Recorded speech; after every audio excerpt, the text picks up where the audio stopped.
exactly what people want. What is their choice?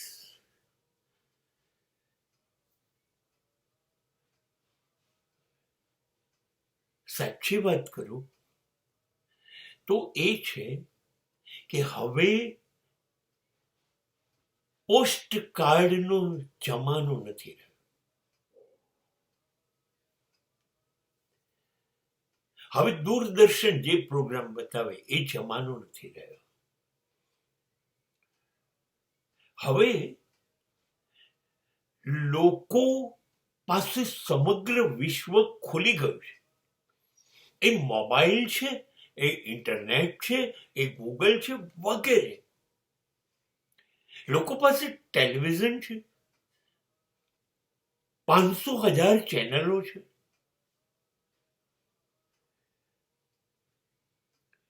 આખું media એમની પાસે છે, લોકો પાસે. અને મીડિયાએ પોતાની જાતને સાબિત કરવા માટે લોકોને કહ્યું, તમે તમારી જાતને સાબિત કરવા ઈચ્છો છો તો મીડિયા તરીકે અમે તમને મદદ કરવા તૈયાર છે.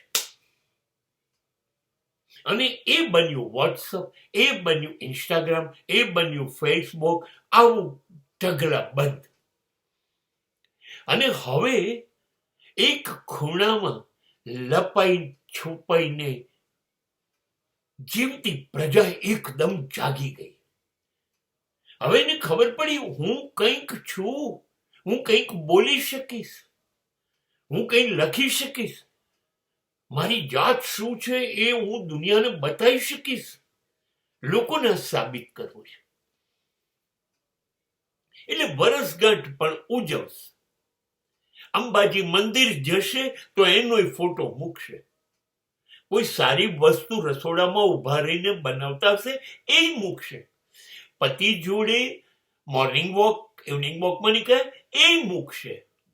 એમનું બાળકની માર્કશીટ પણ મૂકશે.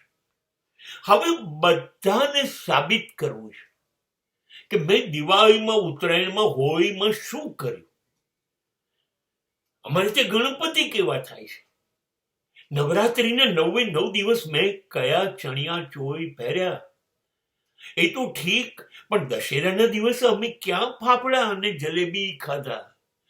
બસ અમે ખાધા, અમે કર્યું, અમે નાચ્યા, અમે હસ્યા, અમે ફરવા ગયા, અમે જીવીએ છે.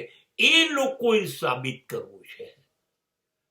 અને એમાં મીડિયાએ આ લોકોને પુષ્કળ સાથ સહકાર આપ્યો.